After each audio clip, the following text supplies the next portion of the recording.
முதன்மையான நூல் திருமுருகாற்றுப்படை நக்கீரர் அருளியது. இது காலத்தாலே முற்பட்டது, 1000 ஆண்டுகளுக்கு முற்பட்ட இலக்கியம். அந்த இலக்கியம் திருமுருகாற்றுப்படை 6 படைவீடுகளிலே இருக்கின்ற முருகப்பெருமானுடைய சிறப்புகளையும் பெருமைகளையும் போற்றுகின்றது.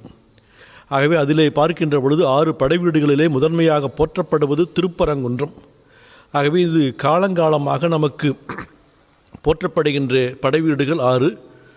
எங்களுடைய சாமிகள் சொல்லுகின்ற பொழுது திருப்பரங்குன்றம் போற்றி, செந்தில் மாநகரம் போற்றி, பருப்பத பழனி போற்றி, பழமுதிர்ச்சோலை போற்றி, பொறுப்பினம் எல்லாம் போற்றி, பொருவிலே ரகச்சீர் போற்றி, மறுப்பொழில் உலகம் போற்றி என்று போற்றுவார். அதில் முதல் படைவீடாக போற்றப்படுவது திருப்பரங்குன்றம்.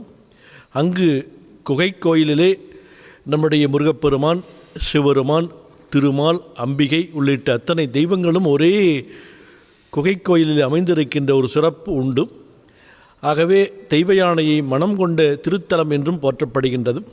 ஆகவே இது காலங்காலமாக திருப்பரங்குன்றம் என்று போற்றப்படுவது நமக்கு எல்லாரும் அறிந்தது.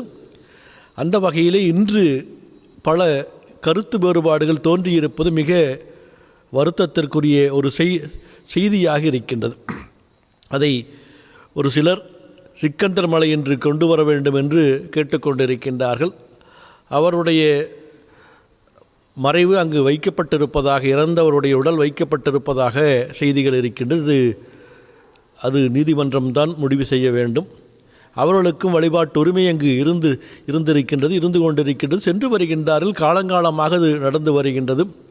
மேலே சிவபெருமானுடைய ஆலயம் இருக்கின்றது. அதற்கும் உரிய காலத்திலே சென்று விளக்கடலாம், திருவிளக்கடலாம், கார்த்திகை தீபமிடலாம் என்பது நீதிமன்ற தீர்ப்பாக இருந்தாலும் கூட அன்று அங்கு செல்வதற்கு இப்பொழுது தடையாக இருந்து கொண்டிருக்கின்றது.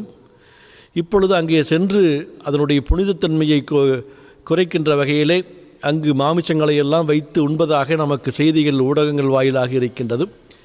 ஆகவே அது தடுக்கப்பட வேண்டும். அது முருகப்பெருமானுடைய படைவீடுகளிலே முதன்மையான திருப்பரங்குன்றம் என்று போற்றப்படுவதுதான் மிக உண்மையாக இருக்கின்றது.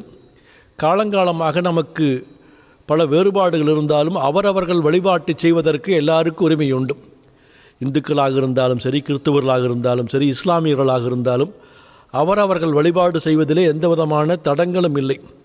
ஆனால் இன்று ஏதோ ஒரு வகையிலே இது அரசியலாக்கப்படுகின்றது அல்லது மத பிரச்சனைகளை உருவாக்குகின்றது என்கின்ற ஐயப்பாடுகள் எல்லாருடைய உள்ளத்திலேயும் ஏற்பட்டிருப்பது மிகப்பெரிய வருத்தத்துக்குரியது. குறிப்பாக முருக பக்தர்களுக்கு பெரிய வருத்தத்தை ஏற்படுத்தி இருக்கின்றது. மனம் அழுத்தத்திலே அவர்களெல்லாம் இருந்து கொண்டிருக்கின்றார்கள். ஆகவே அதற்காக பல அமைப்புகள் அதற்காக தங்களை முன்னிலைப்படுத்தி அதற்கான எங்களுடைய உரிமையை விட்டு கொடுக்க மாட்டோம், நாங்கள் எப்பொழுதும் இது திருப்பரங்குன்றம் என்று அழைக்கப்பட வேண்டும் என்பதற்காக பல இந்து அமைப்புகள் எல்லாம் போராடி வருவது பெரிய மகிழ்ச்சியாக இருக்கின்றது. அதிலே முருக பக்தர்களும் இணைந்து கொள்ள வேண்டும் என்பதுதான் எங்களுடைய எண்ணங்களாக இருக்கின்றது. ஏனென்றால் தமிழகத்திலே பார்த்தால் 8 கோடி தமிழர்கள் இருக்கின்றார்கள். குறிப்பாக ஆண்டுதோறும் முருகனுக்காக 1 கோடிக்கு மேற்பட்டவர்கள் மாலை அணிந்து செல்வதாக எங்களுக்கு செய்திகளெல்லாம் வருகின்றது. இவர்களெல்லாம் ஒரு நினைக்கின்ற பொழுது நாட்டிலே ஒரு பெரிய மாற்றத்தை ஏற்படுத்த முடியும். முருக பக்தர்களெல்லாம் நினைத்தால் ஒரு பெரிய மாற்றத்தை ஏற்படுத்த முடியும். இருந்தாலும் கூட அவர்கள் பல்வேறு அமைப்புகளிலே கட்சி ரீதியாக இருக்கின்றார்கள். இவரெல்லாம் சிந்திக்க வேண்டும். நம்முடைய பாரம்பரியமாக மூதாதையர்கள் வழியாக வழிபட்டு வருகின்ற நம்முடைய வழிபாட்டுரிமை பறிபோய்விடுமா என்கின்ற அச்சம் எல்லாருடைய உள்ளத்திலேயும் ஏற்பட்டிருக்கின்றது. அதை நீக்க வேண்டிய பொறுப்பு அரசுக்கு உண்டு. இன்றைய அரசிற்கு உண்டு.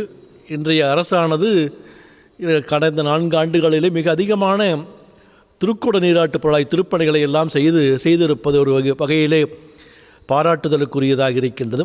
இந்த அரசாங்கம்தான் முதலாக சமய சார்பற்ற அரசு என்று சொல்லிக் கொண்டிருந்தாலும் கூட முருக பக்தர்களுக்காக உலக முருக பக்தர்கள் மாநாட்டை பழனியிலே சிறப்பான முறையிலே முதலமைச்சருடைய வழிகாட்டுதலோடு அமைச்சர் அவர்கள் செய்திருக்கின்றார்கள்.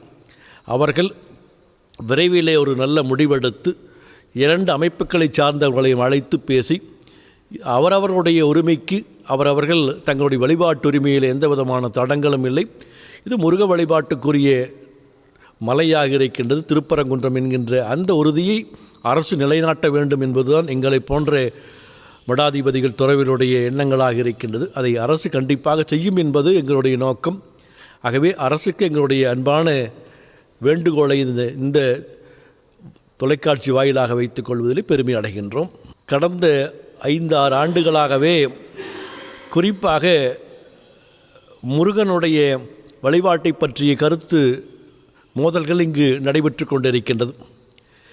ஒரு 6-7 ஆண்டுகளுக்கு முன்பு ஒரு கருப்பரிடம் என்கின்ற ஒரு கூட்டமானதும் கந்த சஷ்டிக்கான ஒரு தவறான புரிதலான கருத்துக்களை சொல்லி இதில் தவறான சித்தரிக்கப்பட்டிருக்கின்றது என்று சொல்லி பதிவுகளை எல்லாம் அவர்கள் இணைய வழியிலே பதிய விட்டார்கள்.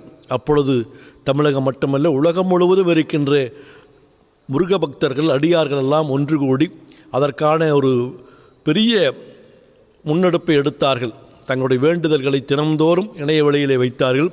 குறிப்பிட்ட ஒரு நாளிலே அவரவர் இல்லங்களிலே விளக்கேற்றி எங்களுடைய புனித நூலை இப்படி தவறாக சிந்திக்கின்றவர்களுக்கு அரசு கடுமையான தண்டனை கொடுக்கப்பட வேண்டும், இந்த பதிவுகளெல்லாம் நீக்கப்பட வேண்டும் என்று சொல்லிய பொழுதும் அரசு முன்வந்து அவர்களுக்கு அந்த தடையை செய்தது. ஏனென்றால் இது இங்கு பல்வேறு வழிபாட்டு முறைகள் இருந்தாலும் தமிழருடைய முதன்மையான கடவுளாக போற்றப்படுகின்றவர்கள் முருகப்பெருமான். ஏனென்றால் விநாயகர், சிவபெருமான் இந்தியா முழுவதும் இருந்தாலும் தமிழருடைய தனிப்பெரும் கடவுளாக, உலகம் முழுவதும் இருக்கின்ற தமிழர்களுக்கு தனிப்பெரும் கடவுளாக, வெளிநாட்டிலே இருக்கின்றவர்களுக்கு குலதெய்வமாக அவர்கள் பாவிக்கின்றார்கள். கேரளாவிலே இருக்கின்றவர்கள் முருகப்பெருமானை அதிகமாக போற்றுகின்றார்கள். நாம் எப்படி ஐயப்பன் கோயிலுக்கு செல்கின்றோமோ அவர்கள் பழனியம்பதிக்கு வருகின்றார்கள்.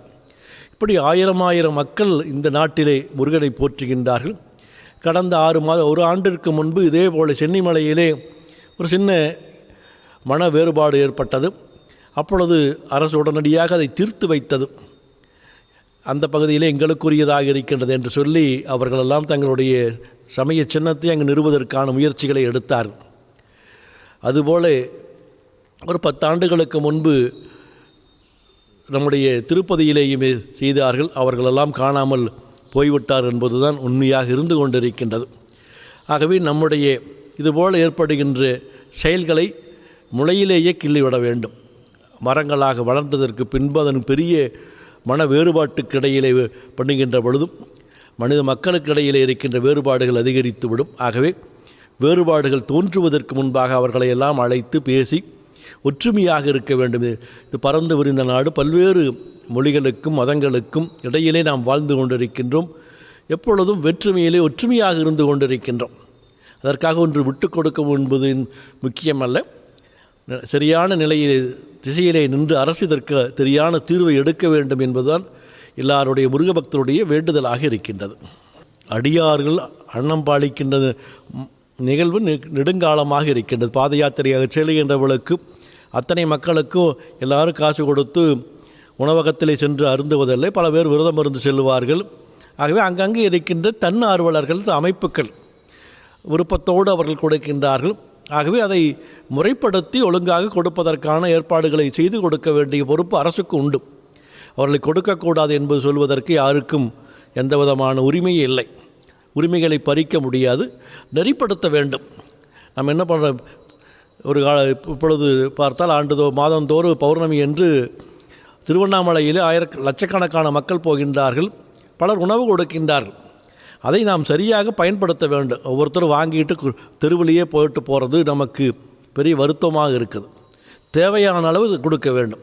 இங்கே ஒரு இடத்துல கொஞ்சம் வாங்கிறது, அங்கே கொஞ்சம் வாங்கிறது, கொண்டு போய் ரோட்டில் போடுறது. அதை நாம் அன்னத்தை தெய்வமாக போற்றுகின்றோம். அன்னம்பாளிக்கும் தில்லை சிற்றம்பலம் என்று நாம் இறைவனாக போற்றித்தான் அன்னத்தை போற்றுகின்றோம்.